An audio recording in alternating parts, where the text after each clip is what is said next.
I'm Dawson Schmidt here with the latest stories and developments in this week's Commodity Roundup on Trader PhD. The USDA released its August WASDE report on Wednesday, offering an update to U.S. corn and soybean production estimates.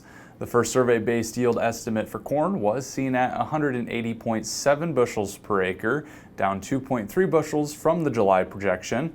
To some surprise, the agency also found additional corn acres for a second consecutive August WASDE.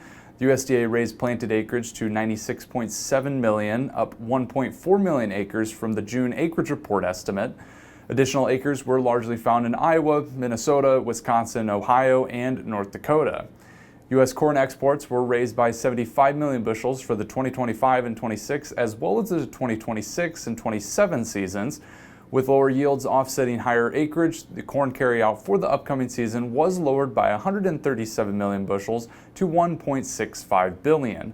With large U.S. corn supplies still expected for the upcoming season, demand is expected to work towards tightening the outlook.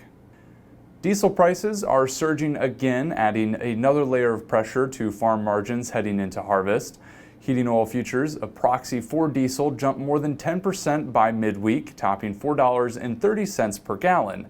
Meanwhile, Iowa farm diesel prices averaged $4.19 per gallon in July, up 38 cents from June and more than $1 higher from a year ago. The rally is being fueled by major disruptions to global fuel markets. The conflict involving Iran has disrupted trade through the Strait of Hormuz, while Ukrainian strikes have reduced Russian refining capacity. Russia also banned most diesel exports in July.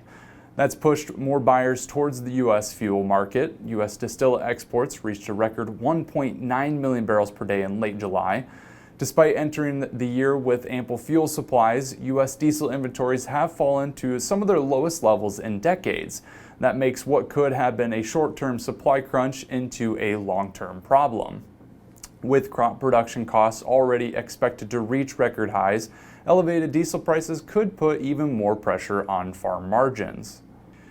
U.S. beef prices were mixed in July, but still showed signs of healthy consumer demand. According to data from the U.S. Bureau of Labor Statistics, ground beef averaged $7.12 a pound. That was down from the previous month, but was still up 9.4% year over year. Meanwhile, higher quality cuts continued to rise, with steak prices clocking in a fresh record of $13.06 a pound. Retail beef prices continue to rise on tightening domestic supplies. According to the USDA, U.S. beef production is forecast to be the lowest level since 2015.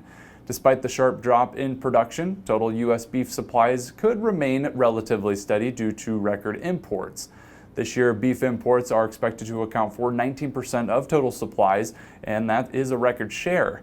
Demand has been a highlight for the cattle industry as consumers keep meat as a part of their regular diet. Economic analysis shows that beef demand is up substantially since 2010, as consumers have been willing to pay more to keep beef on the dinner plate. Thanks for watching. I'm Dawson Schmidt, and this has been Trader PhD.